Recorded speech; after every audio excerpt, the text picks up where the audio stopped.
Salve, amigas e amigos da filosofia, bem-vindos a mais uma das nossas conversações filosóficas. E eu vou conversar com a Mariana Nóbrega, que tem uma pesquisa muito interessante na área de ciências criminais, que ela concluiu o doutorado na PUC do Rio Grande do Sul, e a outra parte da formação dela ela fez na Federal da Paraíba. E muito interessante, articulando a epistemologia feminista com a criminologia. E eu tenho certeza que tem diálogo com a filosofia também, com a sociologia e com outras áreas aí do conhecimento. Obrigado pela presença aqui, Mariana. E se você quiser se apresentar um pouco melhor, né, complementar essa breve apresentação aí que eu fiz de você, falar da sua trajetória, do que você tem feito desde a da defesa da tese, né, que resultou num livro também, aí pode falar do livro para a gente divulgar e a gente vai conversando. Obrigado e boa tarde aí, Mariana. Tudo bem? Boa tarde. Obrigada pelo convite, mais uma vez. É uma honra participar e eu tenho visto algumas das palestras, das conversas e só gente muito bacana e é muito importante ter esse espaço de divulgação do conhecimento da ciência produzida aqui no Brasil. E eu sou de João Pessoa, na Paraíba, mas aí fiz meu doutorado em Ciências Criminais na PUC do Rio Grande do Sul. E a minha formação de graduação e mestrado é em Direito, na Federal da Paraíba. Sou recém-ingressa no pós-doutorado agora do SEBRAP. E desde o meu do mestrado, na verdade, um pouco antes, eu fiz uma especialização que já começava a falar sobre questões ligadas à mulher, teoria feminista, imbricada com pesquisa no campo do direito e da criminologia.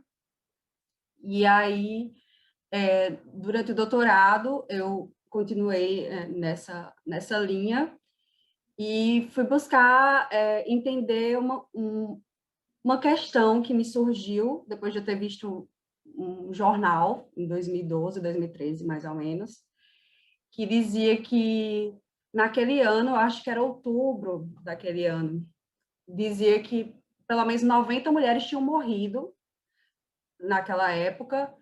Só que dizia assim, ó, cerca de 60 mulheres morreram por causa do tráfico e o restante por causa de violência doméstica.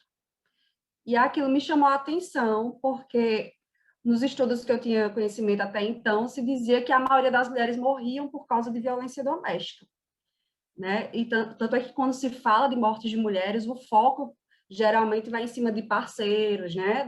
De violência doméstica ou violência sexual não cometida por parceiro, mas em âmbito de prostituição, por exemplo, ou estupro seguido de morte, enfim.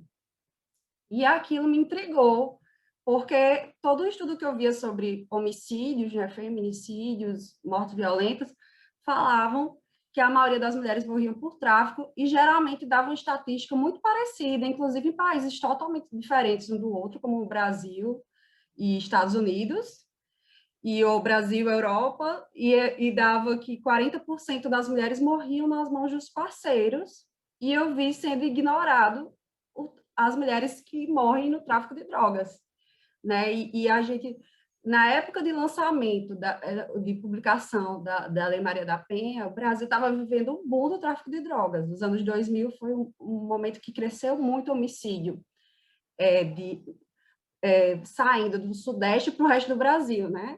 Diminuiu São Paulo, Rio de Janeiro também diminuiu, e teve uma migração do tráfico para o resto do Brasil, e se falava do alto índice de encarceramento de mulheres, e não se falava das mulheres que estavam morrendo no tráfico, que inclusive podiam ser a maioria das mortes.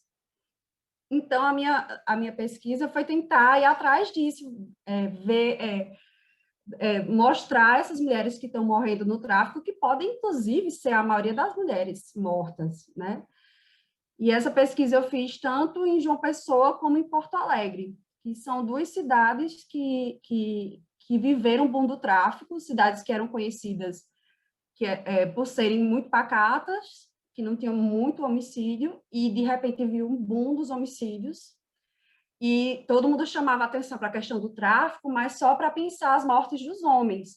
Quando ia falar das mortes de mulheres, era sempre focado nos feminicídios, o que eu estou chamando aqui feminicídio, os que têm relação com violência doméstica e ou violência sexual, né? Pode ser que não tenha a ver com parceiro, mas se tiver algum traço de violência sexual, estou chamando também de feminicídio.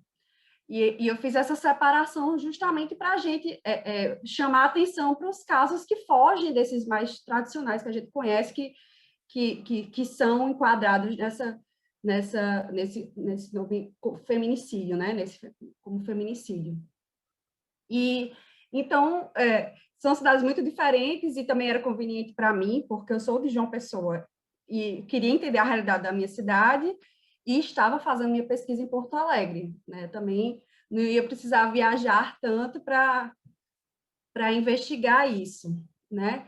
E eu achei que, assim, e lendo bastante sobre o assunto, né, eu comprovei que realmente muitos estudos sobre mortes violentas diziam que a maioria das mulheres morriam nas mãos dos parceiros, desconsiderando a violência urbana, né, sobretudo países da América Latina, né, e Brasil, incluído nisso. E aí, uma coisa que me fazia suspeitar que a minha hipótese estava correta, além de já ter alguma coleta de dados por uma ONG, isso foi uma ONG que falou naquele jornal, que estava coletando notícias de jornal, então não era tão fidedigno, né? Ela coletou notícias de jornal sobre aquilo, e aí eu fui atrás dos inquéritos policiais em João Pessoa e Porto Alegre para ver o quanto era relevante o tráfico de drogas para explicar, né, aquelas mortes, e tudo indicava que era não só por causa dessa notícia, mas porque já se mostrava que tinha diminuído o número de mulheres mortas de raça branca e aumentado de forma considerável de raça negra. E o feminicídio ele costuma ser um pouco mais universal do que a morte por violência urbana, que é mais seletiva para raças e classes específicas e bairros muito específicos. Tem um perfil muito parecido, né, das pessoas que morrem quando tem relação com violência urbana.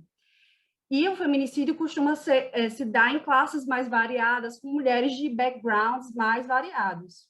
E isso já me fazia suspeitar que a minha hipótese estava certa, que, assim, que na verdade era assim, não é que em todas as cidades do Brasil está acontecendo, é só que a gente não pode mais afirmar, não é mais óbvio, quando a gente vê números de mortes de mulheres, que a maioria delas estão morrendo por causa do parceiro, quando a gente está no Brasil. Outros elementos que me faziam suspeitar que minha hipótese estava correta é que, assim, teve muitas mudanças sociais na vida das mulheres dos anos 70 para cá. A maior introdução no mercado de trabalho, se você for ver os dados do IBGE dos anos 70, era 18% de mulheres eram economicamente ativas. Hoje em dia são 60%, né? Mesmo que existissem mulheres que já trabalhavam, né? Mas a gente também vivia um país muito rural, era outra coisa também muito diferente agora. Mesmo que tivesse mulheres que trabalhassem, eram mulheres ainda que estavam naquela vida rural, né? O Brasil dá uma virada de ser um país rural para ser um país urbano, justamente nos anos 70. E as pesquisas que falavam isso, que 40% das mulheres morrem de violência doméstica, que a maioria morre nas mãos de parceiros, são dessa época, e até hoje reproduzem os mesmos, assim, esses números são repetidos para explicar a violência doméstica. E, então, teve uma mudança no mercado de trabalho enorme, inserção das mulheres no espaço público, né? A vida delas não está mais restrita a um ambiente privado, o patriarcado não atua mais da mesma forma, né? Ele vai deixando de ser um patriarcado privado, que é aquele que é exercido dentro do lar por um homem individualmente que oprime aquela mulher, para ser um patriarcado mais público. Com a mulher, ela sai para o espaço público, mas encontra um monte de dificuldades nesse espaço público, né? Várias restrições e várias coisas que impedem, né, a sua ascensão na sociedade. Então, eu tinha como hipótese que essa mudança de formato do patriarcado, as formas do patriarcado, também iriam impactar as vulnerabilidades delas à violência, que não ia se restringir mais só à questão da violência doméstica, que é óbvio que continua, né, que continua muito atuante, inclusive agora, durante a pandemia, né? Isso daí, com certeza, a gente precisa investigar como estão acontecendo essas mortes agora, durante a pandemia.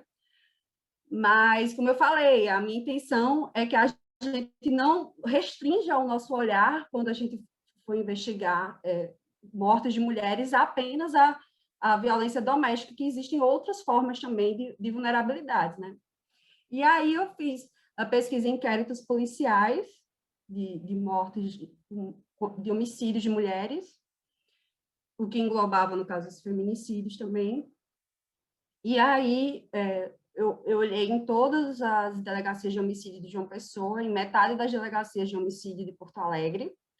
Em Porto Alegre, a DEAN, também a Delegacia da Mulher, também investiga homicídio quando há indicação de feminicídio, então também investiguei lá.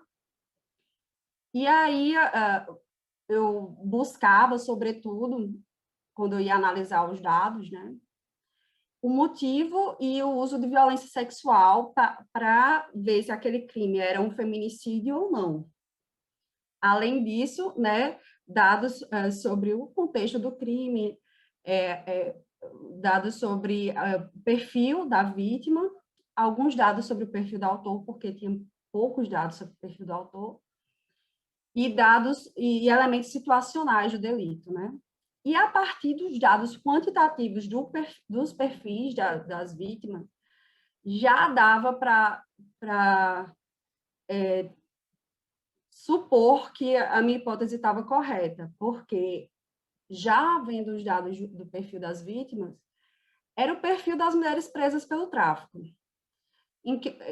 Mesmo perfil de classe, de raça, morando nos mesmos bairros, também bairros dominados pelo tráfico, conhecidos por serem dominados pelo tráfico, e o fato de serem bairros muito específicos já demonstra, né, que tem um componente de violência urbana muito forte, porque o feminicídio se dá de forma mais espalhada na cidade, apesar de ter lugares que, óbvio, tem mais vulnerabilidade social, mas só esses dados já faziam com que eu suspeitasse que estava correta a minha hipótese. Também a forma de execução das mortes também, a grande maioria morrendo de arma de fogo, tiro na cabeça, né? E não eram mortes que tinham assinatura de feminicídio, que em sua maioria, né? Tinham vários feminicídios também, mas a maioria eram mortes em via pública, com tiro na cabeça, com a mulher sendo abordada por mais de uma pessoa, geralmente de 2 a 4 pessoas. E o feminicídio geralmente acontece só com um autor, né? Apesar de ter, claro, esses que foram mais mostrados pela mídia, casos né, de estupro coletivo, que depois vira feminicídio, mas não é tão comum acontecer, a maioria é parceiro e são entre parceiros. E, enfim, tudo já, a assinatura do crime já indicava que não era um crime que tinha relação doméstica, né? Porque e até os crimes que ocorriam em casa tinham muitos crimes com invasão de domicílio. E eu até coloquei lá na minha pesquisa, já questionei diversas pesquisas sobre homicídios e feminicídios, enfim, que tentam supor que o crime é feminicídio a partir do local de morte. Muitas grandes pesquisas nacionais utilizaram o critério local da morte, tipo residência, via pública, e quando era residência, eles colocavam como suposição de que aquilo era violência doméstica. E aí eu mostrei que não necessariamente, porque o crime de tráfico, os crimes do tráfico são crimes de vizinhança. São pessoas que estão dominando territórios, então elas invadem, elas entram na casa. Então tinham muitos também homicídios do tráfico que eram com invasões da casa. Então, a pessoa morria em casa, só que nessas estatísticas que não olham em detalhe o que aconteceu, fazem suposições de que seria necessariamente feminicídio. Eu mostro que não é o caso, não necessariamente. E, enfim, a partir dessa análise, eu já tinha como mais ou menos comprovar minha hipótese, mas olhando o motivo, né, do delito e o uso de violência sexual, eu vi que a maioria realmente foi por causa do tráfico de drogas. Eu vou te dar os números aqui. 50, Porto Alegre foram, só para dar um número exato, né? Eu sei aproximadamente. Foram, deixa eu ver aqui. Pronto. Em João Pessoa, mulheres que foram mortas por causa do tráfico foi 39,7%, quase 40%. E as mulheres que foram mortas por feminicídio foi 14,3%. E em Porto Alegre isso foi ainda maior.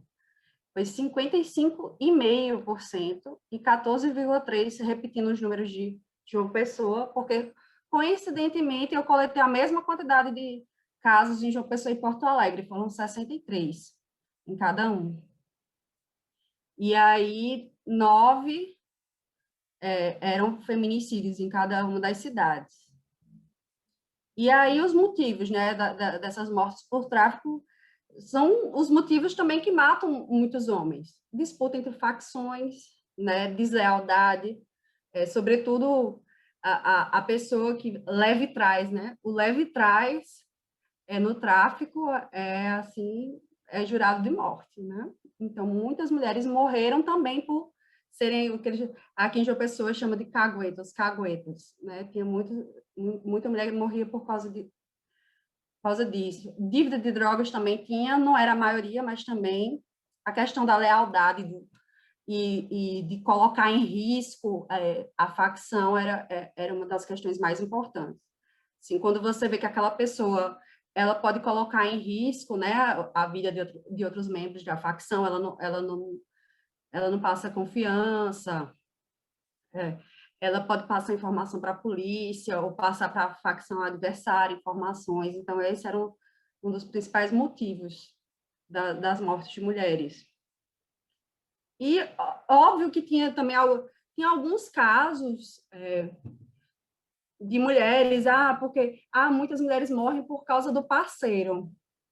Só que não foi relevante assim esses casos. Na verdade, eu acho que porque o perfil da mulher que morre no tráfico não é o perfil geral das mulheres do tráfico, que participam do tráfico de drogas. Elas são um grupo muito específico de mulheres que estão mais inseridas naquela dinâmica do tráfico. São mulheres que colocam mais em risco aquele grupo. Por exemplo, as mulheres que a gente encontra nas prisões, muitas delas são as mulas, né? As mulas, elas geralmente não fazem parte da estrutura do tráfico, né? Às vezes ela entrou ali de gaiata, foi levar uma droga para algum parente na prisão, não sei o quê. Elas não estão nas festas do tráfico, elas não estão nos conflitos armados do tráfico, elas não têm, assim, não estão socializadas naquele ambiente. E essas que morreram, eu vi que elas têm mais esse perfil de estar próximo dessas dinâmicas do tráfico de drogas mesmo, assim. E aí, algumas coisas interessantes, né, que a gente pode ver para diferenciar essas mulheres que morrem nas mãos de parceiro, né, com violência sexual, e das que morrem no tráfico, né. Como eu falei, o perfil muito marcado das que morrem no tráfico. Elas são moradoras dos mesmos bairros muito localizados da cidade. Grande maioria esmagadora de mulheres negras. A idade muito jovem, a mediana de idade das que morreram por tráfico é 22 anos, e as que morrem de feminicídio são mais velhas, 30 anos e meio. Muito importante também ver a coabitação com o parceiro, que é outro indicativo de que não foi por causa do parceiro que ela morreu, porque muitas não moravam com parceiro. As mulheres do tráfico, a grande maioria, não tinham parceiro. Então, se ela não tem parceiro, tudo indica que não vai ser o parceiro que vai matá-la, não é mesmo? Então, assim, 90% delas eram solteiras, né, civilmente, das do tráfico, e 73,3% dizia explicitamente que elas não moravam com ninguém ou que não tinha nenhum parceiro não tinha parceiro em casa. Então, não é que assim, não tinha nenhuma afirmação, na verdade, de que tinha algum parceiro em casa. Não tinha nenhum parceiro que foi questionado, não foi entrevistado, nenhum parceiro não foi suspeito do delito, entende? Isso daí não tem informação, ela não tem parceiro, né? Isso daí não foi o caso, não tinha qualquer informação sobre parceiro nos inquéritos. E as testemunhas costumam dizer, né? Ó, ela tem um namorado, ela briga muito com fulano, com o marido, ou ela mora, ou o próprio parceiro é uma testemunha, né? Então, não tinha parceiros testemunhando. Então, isso já indicava de que ela não tinha uma relação muito próxima com ninguém que poderia cometer o delito. A escolaridade muito baixa, né, também, a grande maioria de ensino fundamental incompleto, e a escolaridade das mulheres vítimas de feminicídio mais variadas, um pouco maior também, a maioria também tem ensino fundamental completo ou incompleto, mas é uma proporção bem menor, 50% tem esse nível de escolaridade, e no caso das do tráfico era 62,8%. Aí, outra coisa interessante é o uso da arma, né? Quando a maioria das mortes de feminicídio são com arma branca, ou misturando a arma branca com arma de fogo. E isso já era um indicativo, né? É uma assinatura do feminicídio. Tem alguns poucos com arma de fogo exclusiva, assim, que foi feito só para exterminar a mulher. Geralmente, quando era encomendado, tem alguns casos de feminicídio encomendado, mas quando era o próprio parceiro, tem aquela marca de ódio, né? Que ele vai com as próprias mãos, usa arma de branca, tortura, né? Enfim.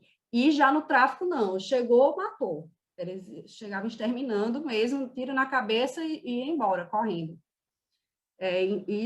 Isso talvez, com essa liberação das armas agora, que é algo que eu quero estudar, inclusive, possa mudar. Pode ser que agora a gente veja mais crimes de feminicídio com uso de arma de fogo por causa da maior disponibilidade de armas de fogo.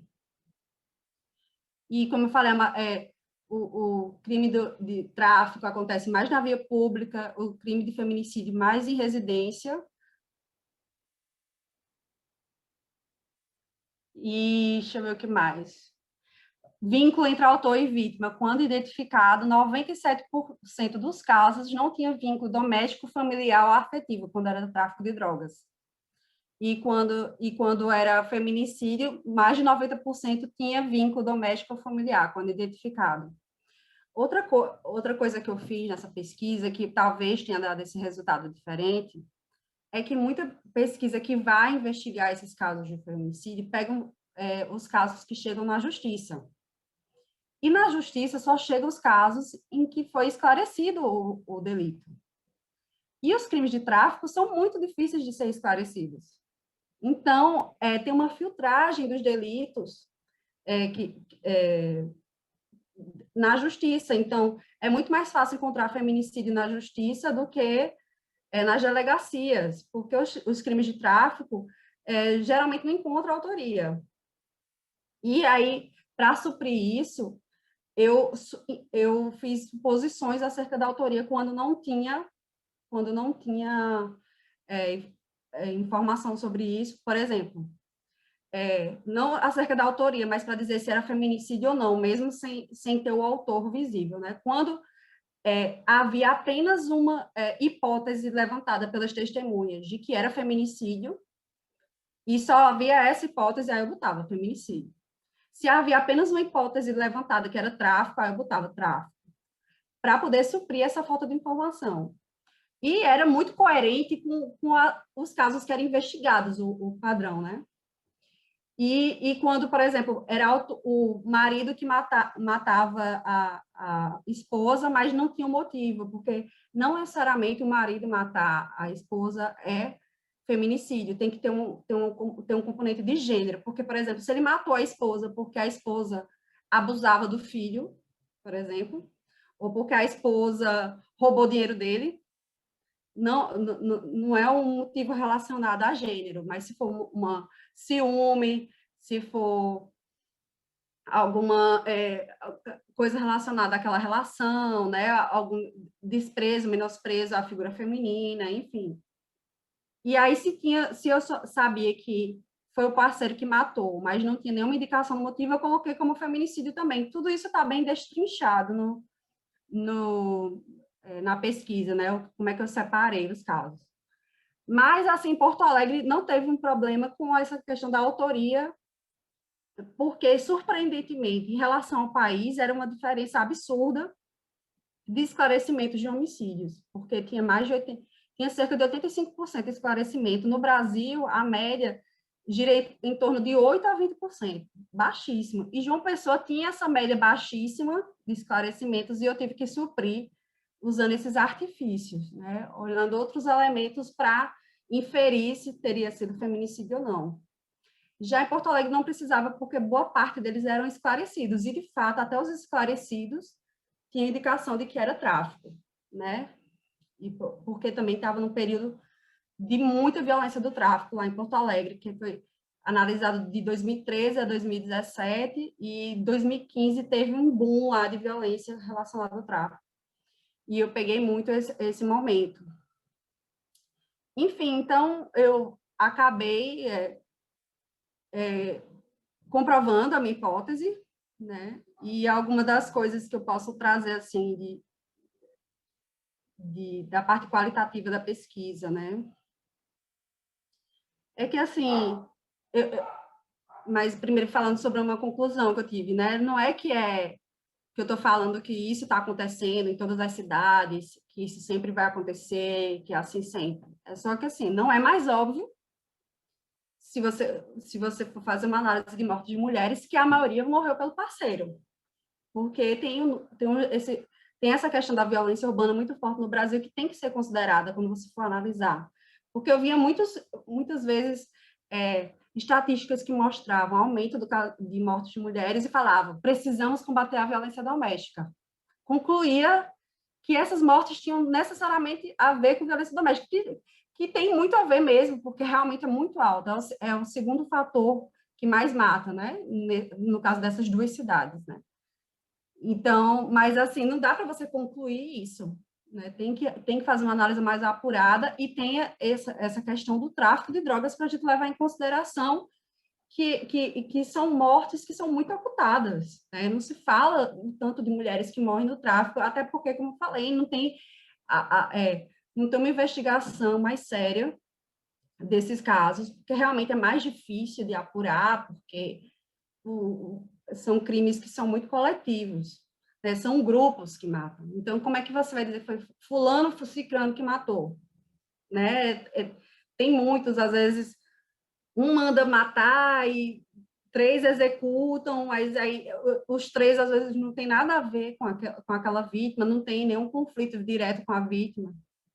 Então, é muito complicado alguém sugerir que tenha sido.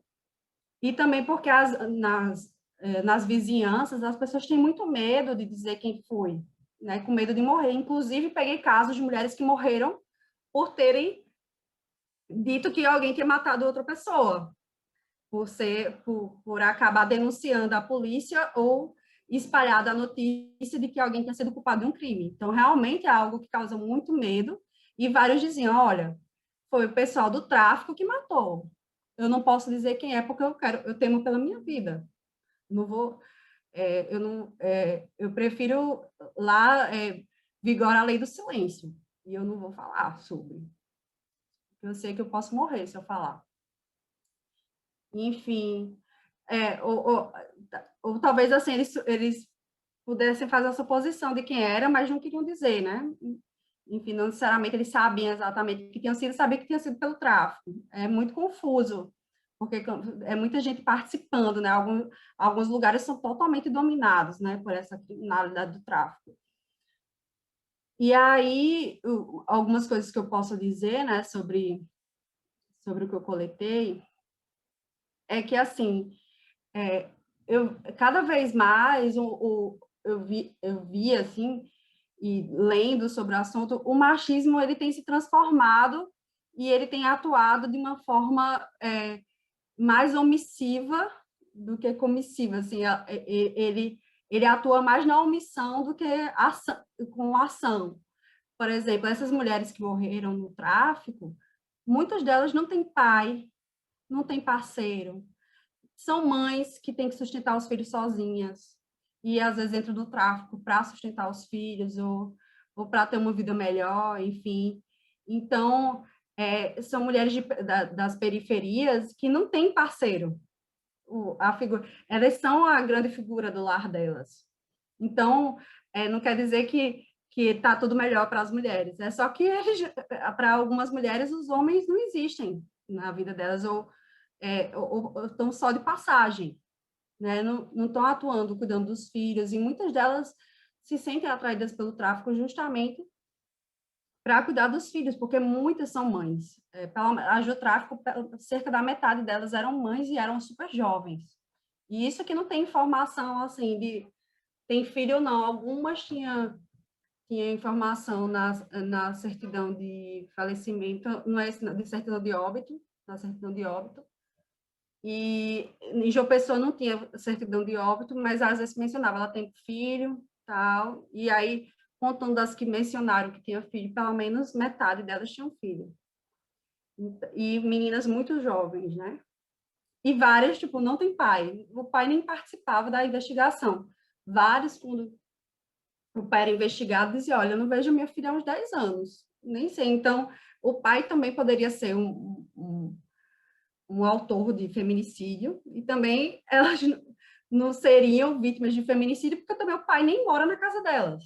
Então, é isso que eu acho que o machismo ele não está agindo só por meio da ação do homem dentro do lar, mas também agora pela ausência, né? Porque deixar a mulher em vulnerabilidade, não que ela precise do homem, não, porque todo mundo precisa de ajuda para cuidar de criança, né? Para se sustentar. Boa parte dos homens que têm filhos, eles sempre têm o auxílio de uma mulher do lado. Raramente você vê um pai cuidando do filho sozinho, e com certeza ele sozinho cuidando do filho também vai ter situações de mais dificuldade, né? Então, eu não estou falando que o machismo, né, que o patriarcado não está atuando mais, mas que ele tem se modificado e tem atuado de uma forma diferente, né? Outra coisa que eu encontrei na pesquisa é que também esses estereótipos de gênero para falar sobre as mulheres que são assassinadas eram muito rompidos assim nas descrições, tanto as que morriam por tráfico, tanto das que morriam de feminicídio. Que eu vi aqui, muitas das que morriam de feminicídio, por exemplo, não era a fraqueza delas que deixavam elas vulneráveis, mas a força que elas tinham. Muitas tinham, elas eram mais bem-sucedidas economicamente ou socialmente, ou eram mais independentes do marido, e isso era o que deixava elas mais vulneráveis. Por exemplo, tinha um caso de feminicídio que tinha descrições de que o homem se incomodava muitíssimo que a mulher ganhava mais do que ele, por exemplo, né? E a ideia que a mulher que aguenta violência doméstica é a mulher que depende economicamente. Não, nesse caso, eram mulheres que ganhavam mais que o parceiro, ou que tinham uma vida melhor que o parceiro, e isso incomodava muito. E poderiam ser vítimas por causa disso. As meninas vítimas do tráfico também. Tinha uma das meninas que a mãe falou assim, não, fulana era muito independente e não deixava que ninguém se metesse na vida dela. Ela dizia que ela era um passarinho, que ela queria voar. Eu fiquei muito tocada com essa frase, assim. Então, na verdade, eram meninas que fugiam esse estereótipo de fragilidade, né? E eram meninas fortes, que, na verdade, ameaçavam aquele poder patriarcal. que pode ser tanto o poder patriarcal do parceiro como do tráfico, né? Altamente masculinizado. Deixa eu ver o que mais que eu posso falar. E também muitas mulheres morrendo de feminicídio por estarem envolvidas com homens do tráfico. Também acontecia muito. Tanto é que, às vezes, o modus operandi do delito era muito parecido com o do tráfico. Eram os casos de exceção de mulheres que eram mortas com arma de fogo na rua, mas era feminicídio. Porque, às vezes, a mulher que era envolvida com alguém do tráfico e o parceiro estava na prisão, por exemplo, e mandava matá-la da mesma forma que ele manda matar um inimigo do tráfico. Então, tem alguns casos de que tinha essa imbricação entre violência doméstica e violência urbana, né? De usar o mesmo modus operandi do tráfico para matar a vítima. E deixa eu ver o que mais que eu posso dizer. Que uma coisa que me preocupou muito, né, e que me preocupa de agora em diante, é essa relação de armas e violência doméstica, né? Porque muitas dessas mulheres morreram também, apesar da maioria não morrer por arma de fogo, algumas delas morreram por arma de fogo com homens que tinham muito acesso a armas, né? No caso, homens vinculados ao tráfico. Teve um caso de um homem que era praticante de clube do tiro. Então, pessoas que têm... Ele tinha um perfil muito próximo aos adoradores de Bolsonaro, por exemplo, né? Ele não era da época que Bolsonaro ascendeu assim, é um crime de 2016, mais ou menos, mas ele tinha o perfil de tirar foto com armas, se exibindo, colecionava armas em casa. Então, me preocupa daqui para frente, né, que esse acesso às armas aumente o número de feminicídios, os vinculados à violência doméstica, no caso. Então, é uma coisa que eu quero pesquisar daqui para frente, até porque de 2018 para cá muita coisa mudou, né? Minha pesquisa é de 2013 a 2017. E alguns fatores de risco ao feminicídio, especificamente, estão surgindo, que é o excesso de convívio entre parceiros em casa, na coabitação, a disponibilidade de armas, né? E os discursos que estimulam violência, né? E estimulam misoginia, que a gente vem assistindo desde 2018, né? E é algo que eu quero ver se vai impactar nos padrões das mortes de mulheres, se vai ser um pouco diferente do que eu estava vendo antes.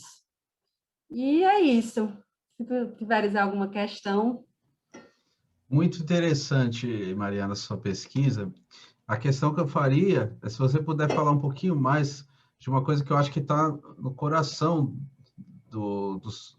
da sua tese, né? Pelo menos o resultado, né, da pesquisa empírica que você faz,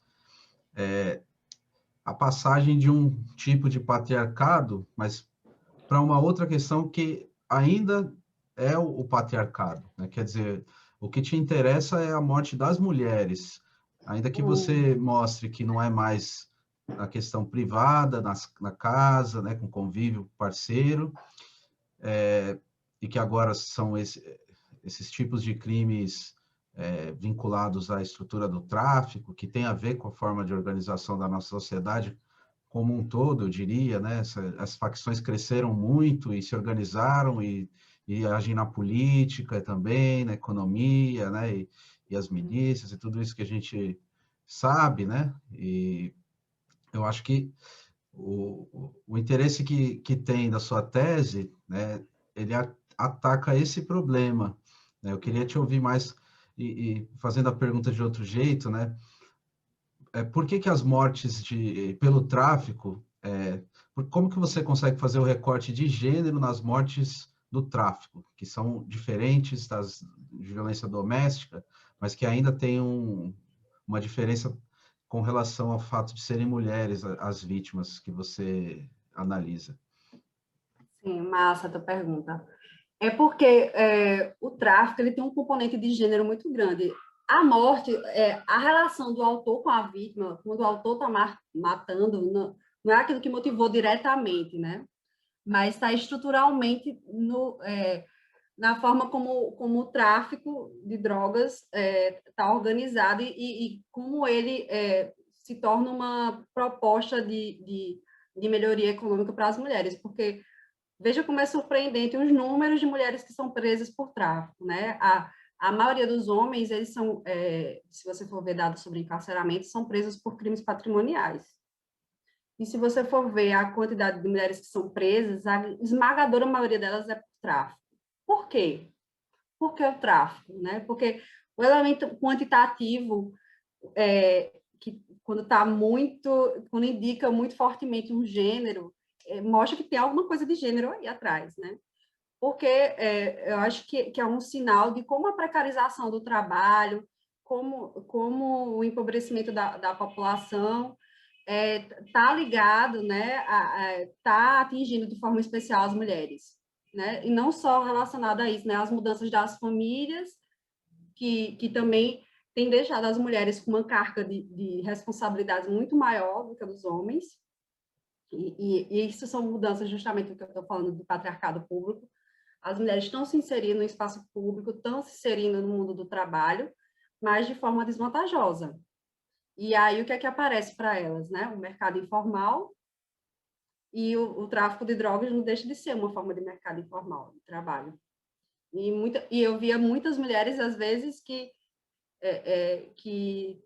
trabalhavam em casa, né? E tem filho, e isso facilita a vida da mulher, né? Que em outras profissões ganharia muito menos e não teria essa possibilidade de trabalhar em casa. Algumas pesquisas mostram que esse é um elemento que atrai muitas mulheres para o tráfico. E também, assim, tem uma falta também de investimento na juventude, né? E também tem muitas meninas que estão sem oportunidade e querem também essa questão, querem ganhos econômicos, mas também querem uma forma de parceria, né? Quer fazer parte de um grupo, quer fazer parte de uma comunidade, e elas, como elas não são mais essas meninas que estão voltadas só para o casamento, como antigamente era, elas também se inserem, né, na criminalidade, também porque elas estão agora mais no espaço público, então elas querem fazer parte do espaço público, seja em mercados legais ou ilegais, né? Então, o fato do tráfico atrair tanto as mulheres, porque o tráfico ele tem tantas, se você for ver a definição de tráfico de drogas, são tantos verbos, tantas ações que você pode cometer relacionada à droga, que pode ser enquadrada como tráfico, que o tráfico ele é como um time de futebol americano, ele consegue. Qualquer pessoa pode participar do tráfico. Você pode ser uma pessoa corajosa, que não tem medo de morrer, mas pode ser uma pessoa medrosa ou uma pessoa que não tem um físico muito forte e vai só transportar de um lugar para outro. Então, ele tem a capacidade de abarcar pessoas tipo, muito grande, ele abarca todo tipo de gente. E abarca muitas mulheres, porque... E cada vez mais você vê pelos números de encarceramento que crescem de forma galopante e relacionada ao tráfico, mostrando essa vulnerabilidade, né, no mercado de trabalho que faz com que mais mulheres se interessem em participar. Desculpa, minha garganta não está muito boa, não é coronavírus. Que bom. Mas muito interessante, gostei muito. E fala do livro também, o título, a editora, para o Sim, o pessoal poder título do comprar. livro é Morte Violenta de Mulheres no Brasil e Novas Vulnerabilidades, da violência do patriarcado privado à violência do patriarcado público. Ele está disponível na Amazon, em e-book, mas se quiser comprar o físico, por enquanto, eu ia deixar em livrarias, né? Mas por causa da pandemia, eu acabei deixando isso para depois. Estou vendendo por e-mail. Quem quiser, procura por e-mail físico, que é marianabnl@gmail.com. B de bola, N de navio, L de lata. marianabnl@gmail.com. E aí dá o nome, o endereço, e eu envio para todo o Brasil, se tiver interesse em adquirir o trabalho. Muito bom. Eu vou pôr aqui na descrição do vídeo o link aí para comprar na Amazon e também o seu e-mail. E outras coisas que Perfeito. você quiser divulgar também, outros trabalhos, textos, grupos, enfim, que você quiser, eu coloco aqui. Ah, obrigada, obrigada mesmo. E é isso, Mariana. Obrigado pela conversa. Se quiser dizer mais alguma última coisa aí das suas pesquisas mais atuais, enfim, o que mais você quiser falar.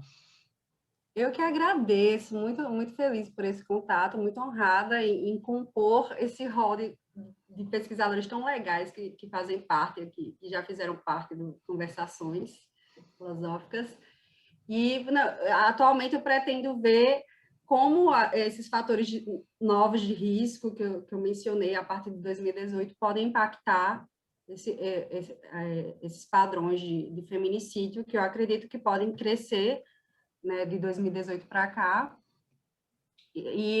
sobretudo, por exemplo, padrão de morte com o uso de arma de fogo, por exemplo, eu quero ver como isso pode estar impactando, né, na violência doméstica, que acaba terminando em morte. E é isso, eu espero que